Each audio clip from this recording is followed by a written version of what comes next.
صاحب کتاب ہوتا ہے یا صاحب اولاد ہوتا ہے تو اس کو ہم مبارکباد دیتے ہیں، خوشی کا بھی ایک اظہار ہوتا ہے اور یہ ہماری روایت بھی ہے.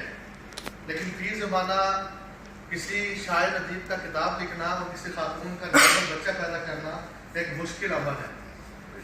تو نذیر احمد ناصر صاحب کی یہ خوبصورت کتاب صحرا گھر جو ہے وہ آج کے کاتب کے مجموعہ ہے. صحرا نواد، سوری وہ صحرا گھر تھوڑا زیادہ معلوم لفظ ہے. آج اس کی تقریب پذیرائی ہے. تو میں کسی کتاب اور صاحب کتاب پر گفتگو کرنے کے لیے نذیر احمد ناصر صاحب کے یار غار، ان کے ہم نشین، ان کے ہم پلہ، ہم نوالا، ہم پیالہ محترم انور گریوال صاحب سے گزارش کروں گا کہ آپ تشریف لائیں اور ان کے بارے میں اپنے خیالات عالیہ سے بنوائیں.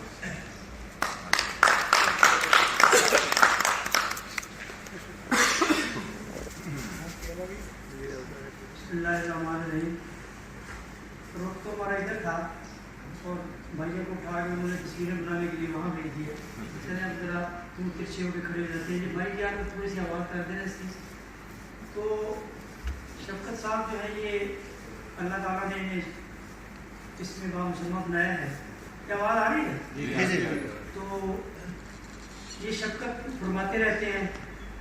شفقت ویسے چھوٹوں کی ہوتی ہے، الحمدللہ یہ بڑوں پہ بھی شفقت فرماتے ہیں.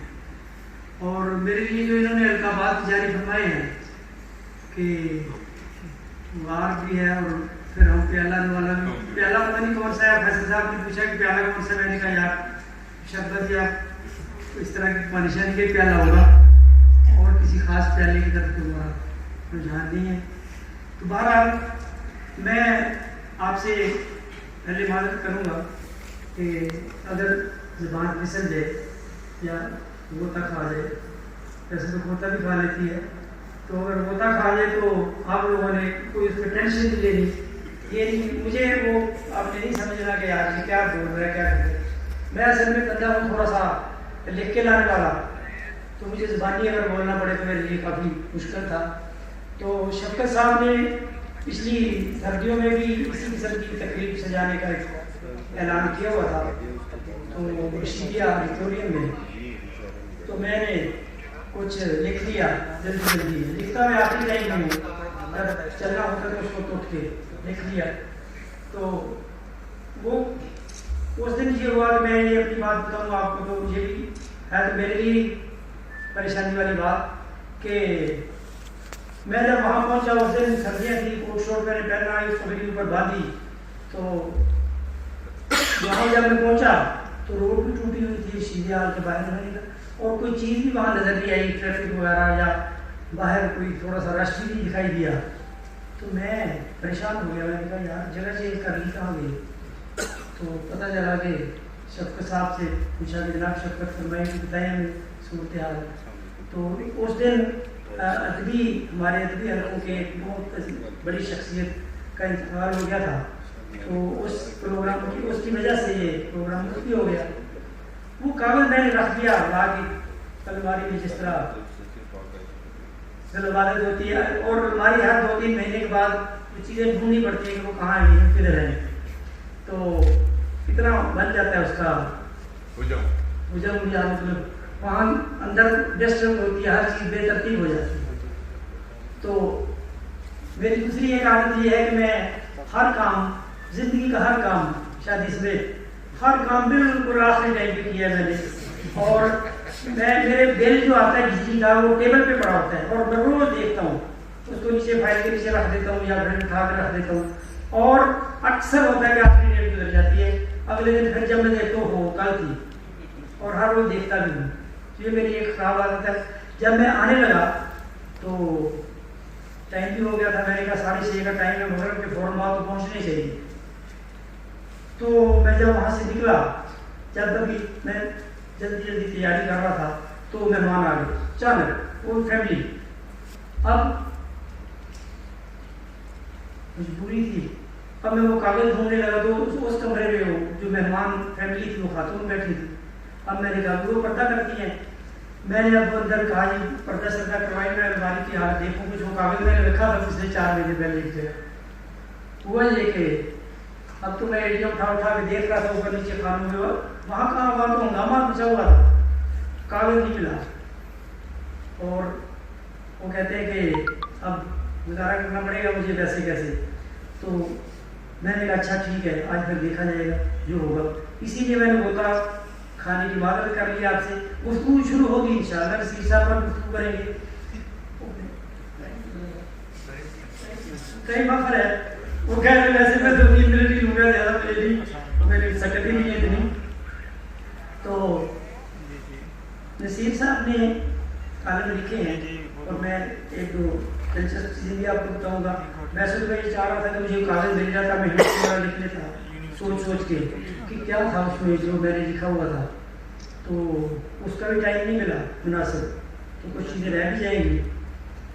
کالم انہوں نے صحرا صحرا کے کنارے رہنے کے ناطے, ویسے صحرا سے نصیر صاحب کا تعلق کوئی نہیں بنتا تھا, یہ آپ لوگوں کو پتہ ہے یا نہیں پتا, یا پتہ چل جائے گا کہ یہ صحرا سے کوسوں دور تھے, ذہنی طور پہ بھی جسمانی طور پہ بھی. یہ پیداوار ہے, یہ پیدائش ہے, کمالیت ہے.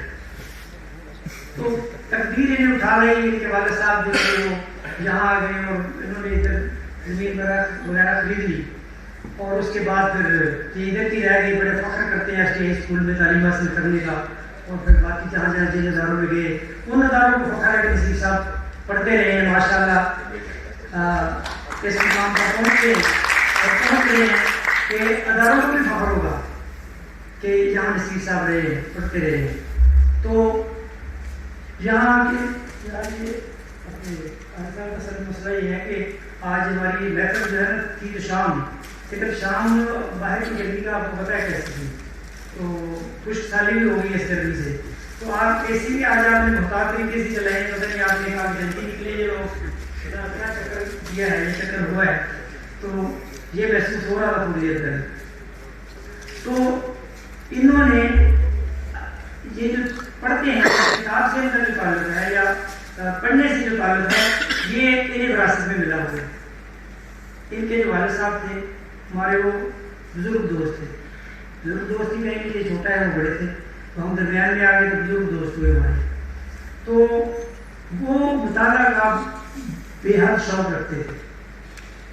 اور ایک اور آج کی بات بتا دوں کہ جب نصیر صاحب کالم لکھتے تھے, میں کالم لکھتا تھا, یہ اسی صدی کے اوائل کی بات کر رہا ہوں. تو ایک دن انہوں نے کہا, ہم دونوں بیٹھے ہوئے تھے, جو اور دوست بھی تھے, انہوں نے کہا یار بات یہ ہے, اگر میں کسی سے کہوں کہ میرے 2 وفادار جو ہے وہ کالم لکھتے ہیں تو مجھے شرم آتی ہے. یہ کہتے ہوئے یا لوگوں کو بتاتے ہو, ہم پریشان تھے کہ یار ایسی بات نہیں ہونی چاہیے. لیکن بہرحال وہ شرم اس لیے آتی تھی کہ کالم لکھتے ہیں یا لکھنا چاہتے ہیں, لکھنے کی کوشش کر رہے ہیں, لیکن مطالعہ کا شوق نہیں ہے, پڑھتے نہیں ہیں, یا کم پڑھتے ہیں, یا ان کے جتنا ان کا مزاج تھا یا ان کی خواہش تھی اس سے ہم کم پڑھتے تھے. تو انہوں نے کہا کہ بھئی اگر کالم لکھنا ہے, کچھ بھی لکھنا ہے تو پڑھنا ضروری ہے. مطلب یہ ہے کہ ہماری سے بات نصیر صاحب کے ساتھ میں بھی اٹیچ ہو گیا اس سلسلے میں. ہماری ٹریننگ اس طرح ہوئی کہ ہمیں بزرگوں کی طرف سے, بڑوں کی طرف سے یہ احکامات ملے اور ہمیں کہا گیا پڑھنے کے لیے. سو پڑھنے کی کوشش کرتے ہیں, یعنی تو کوز ضرور کرتے ہیں, دکھاوے کے لیے ضرور. انہوں نے بھی خیال رکھی ہوئی ہے کافی ساری, میں نے بھی کچھ نہ کچھ کتابیں رکھی ہوئی ہے کہ کوئی بندہ کوئی دوست آ جائے تو بس منظر میں لگی ہوئی ہو, پتہ چلے کہ ہاں بھی ہیں کچھ نہ کچھ کتابیں ہیں, بے شک کتابیں کے لیے ہوتی ہیں, اور اکثر ایسے ہی ہوتا ہے. یہ بات کریں کہ میں نیچے دیکھ رہا ہوں تو یہ نہ سمجھنا کہ میں نے کچھ لکھا ہوا پوائنٹ میرے پاس ہے. تو نصیر صاحب کے جو کالم ہیں ان میں ان کی ایک خاصیت یہ ہے, یہ اپنے شفقت صاحب مہمان کو بھی آتے رہیں گے, آپ نے مجھے شروع میں لگا دیا ہے, اور مطلب یہ ہے کہ میں بات کروں تو آدھے لوگ اگر باتیں نہیں سن سکے تو مجھے کیا مزہ ہے. سعید صاحب آپ آ رہے ہیں, سعید صاحب آپ کا شکریہ, آپ آ گئے, چلیں میں بات کو مزید بڑھا دوں گا کچھ. تو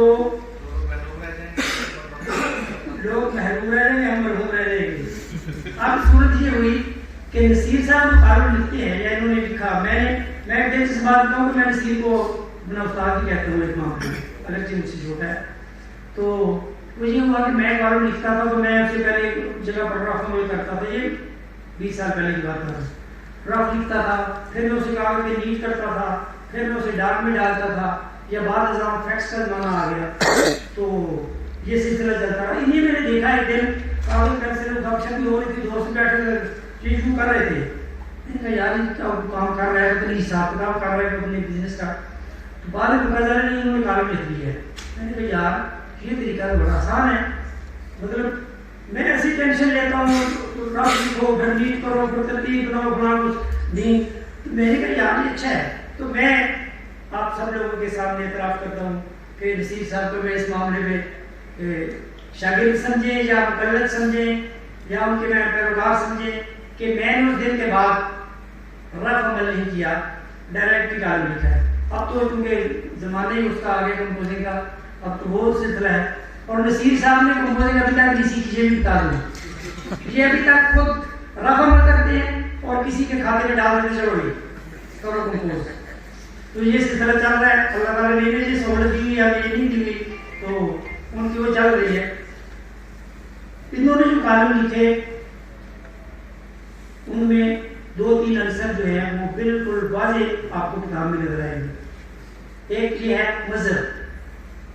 اگر کوئی دین کے خلاف، مذہب کے خلاف، اسلامی شعار کے خلاف کوئی بات ہے تو یہ ہمیں صاف کہنے میں کوئی ہچکچاہٹ نہیں ہے کہ نصیر صاحب اس پر مذمت کرتے ہیں، ہر کوئی بیان کرتے ہیں موقع پر ہی اس پر اعتراض کرتے ہیں. یہ ان کی زبان میں بھی ایسے ہے، یعنی وہ عملی طور پہ بھی کرتے ہیں اور کتاب میں انہوں نے کالموں میں بھی یہ اپنا عمل ظاہر کیا ہے کہ وہ مذہب پر کمپرومائز نہیں کرتے. دوسری ان کی چیز خطہ بہاولپور. یار تو میں بھی بات چیت کر رہا ہوں، میری فوٹو کسی نے بھی بنائی ابھی تک میں رکھا ہے. گھر جاؤں گا بتاؤں گا میں نے بھی خطاب کیا تھا، ثبوت ہونا چاہیے. اپنے شکر صاحب کو بتایا دیا بات یار پہلے بنا کے آپ نے میرے ساتھ جیسے یہ پہلے بتایا اور ابھی گیدرنگ ہو رہی ہے جمع سر آن لائن چل رہی ہے. میں یہ کہنا چاہتا ہوں کہ یہ آپ کا پہلا خطاب ہے آخری رہنے. اسی تقریب میں اس کا مطلب اور خطاب بھی ہوگا. چلے جی میرے کہنے پر ایک بھائی آ گئے، انہوں نے تصویر بنانی شروع کر دی ہے، پتہ نہیں ویڈیو ہے یا اسٹیل تصویر ہے. تو دوسری چیز ہے خطہ، علاقہ، شہر، جس کے لیے نصیر صاحب جو ہیں وہ حق گوئی بیان کرتے ہیں، مطلب پورے زور کے ساتھ اپنے علاقے کی محرومیاں، صوبہ بہاولپور کی بات، یہاں کی محرومیوں کی بات، کمزوریوں کی بات، یہاں کے چولستان کی بات، یہ باتیں جو ہیں یہ ایک جس علاقے میں انسان رہتا ہے اس کے لیے اس کا فرض ہوتا ہے کہ وہ یہ کام کرے، اپنی آواز بلند کرے، اپنے علاقے کے لیے وہ تگ و دو کرے، کوشش کرے. ہم تلوار اٹھا کے نہیں چل سکتے، ہم بندوق نہیں اٹھا سکتے. قلم جو ہے ہماری یہ ہمارے لیے تلوار اور بندوق ہے. تو اس کے ساتھ جہاد کرنا، اس کے ساتھ اس سے کام لینا ہمارا فرض ہے. اور نصیر صاحب بخوبی انہوں نے یہ کام کیا ہے اپنے کالموں میں. جب کتاب چھپنے پہ آئی تو نصیر صاحب کالم جب انہوں نے اکٹھے کیے ہوں گے تو پیسیوں سینکڑوں ہزاروں بھی ہو گئے وہ شاید. تو ان کی خواہش تو یقیناً یہی تھی کہ ساری چھپ جائیں، لیکن کتاب نہ بنتی ہو تو پھر کچھ اور چیز بن جاتی، کوئی انسائکلوپیڈیا 6 جلدوں کا بن جاتا. لیکن بہرحال وہ پھر بہت ہی زور لگا کے مختصر کر کے ان کو سلیکشن کر کے ان میں سے کتاب بنائی گئی. تو کتاب آپ دیکھتے ہیں، تصویر یہاں تو نہیں ہے، شفقت صاحب نے ادھر سے دکھائی ہے تصویر جو ہے کتاب کی، اور کتاب ماشاء اللہ خوبصورت کتاب ہے. تو سہران ورد جو ہے یہ جیسا میں شروع میں بتا رہا تھا کہ یہ یہاں آگے بنے، کیونکہ کمالیہ میں صحرا کوئی نہیں تھا. یا ادھر لیا کی طرف جاتے تو تھل کی طرف جاتے، ادھر تھا تو مزید دور ہے. یہاں آگے ادھر جہاں یہ مطلب اللہ تعالیٰ لے آیا تو چولستان میں انہوں نے اس کو پھر اپنا صحرا نوردی شروع کر دی. صحرا میں یہ جاتے بھی ہیں، وہاں کے مسائل بھی اٹھاتے ہیں، بات چیت بھی کرتے ہیں. تو انہوں نے اپنی سہولت کے لیے، چونکہ یہ زمانہ آ گیا IT کا، اب وہ عید کارڈ ختم ہو گئے ہیں، تعزیتیں ختم ہو گئی ہیں، خوشیاں غمیاں ختم ہو گئی ہیں، آپ نے جو کام کرنا ہے وہ کرتے ہیں اور بھیج دیتے ہیں، وائس میسج کر دیا، واٹس ایپ کر دیا. تو نصیر صاحب نے اپنے ایک صحرا قریبی بنوا لی ہے. ان کی آپ کو پتہ ہے نصیر صاحب کا گھر جو ہے یہ دیوار والی پلی کے ساتھ ہے. اگر نہیں پتہ تو میں بتا دیتا ہوں. دیوار والی پلی کے ساتھ یوں ادھر نہر ہوتی ہے تو نہر کے ساتھ ہی آگے تھوڑا سا ان کا گھر ہے. تو انہوں نے پلی کے ساتھ ہی مورتے والی جگہ پڑی ایک صحرا بنوا دیا ہے تو کوئی مافیا، اس نے ٹرالیوں کے لیے وہ کسی طرح سے چوری ریٹ لے آتا ہے اور وہاں پر وہ بیچتا ہے. میرا خیال ٹیکس کم ہو جاتا ہوگا، اگر ٹرالیاں وہاں جائیں گی تو انہیں ٹیکس زیادہ لگے گا. تو وہاں وہ جو روڈ ہے اب تو خیر بن رہی ہے پچھلے 3 مہینے سے. کوئی میں نے درخواست دی تھی، میں نے کہا نصیر صاحب آپ کو اللہ تعالیٰ نے عزت دی ہے، آپ DC کمشنر اونچی اونچی جگہ پر جاتے آتے ہیں، یار یہ سڑک بنوانے مطلب اس سے میں آپ کو یہ بتا دوں کہ میں بھی ایک زیر سائل رہتا ہوں یہ تھوڑا سا آگے. تو میں نے کہا یار یہ سڑک کی حالت خراب ہے، بالکل کھڈے بنے ہوئے تھے اور بہت ہی بری سڑک تھی. میں نے کہا یار یہ تو بنوا دیں. انہوں نے بہت ہی مہربانی کی، کسی سے بات چیت کی ہوگی. سڑک جو ہے وہ 2 کلومیٹر اور انہوں نے 12.25 کلومیٹر کے لیے بندوبست کیا. یا بجٹ یا فنڈ پر جتنے ہوئے جو ہوا، بڑے لوگوں کے بڑے کام ہوتے ہیں. تو وہ سڑک بننی شروع ہو گئی. ہم نے کہا چلے یار ½ کلومیٹر پونا جو آگے ہے وہ ہم کھڈوں سے گزر جایا کریں گے، یا آپ والی 1.25 کلومیٹر سے تو چلے ہم اچھے طریقے سے گزریں گے. سڑک جہاں سے شروع ہوتی ہے دیوار والی پل سے، رنگ روڈ سے، نہر کے کنارے، وہاں انہوں نے صحرا بنوا لیا. اب صحرا نوردی ادھر ہی کر لیں.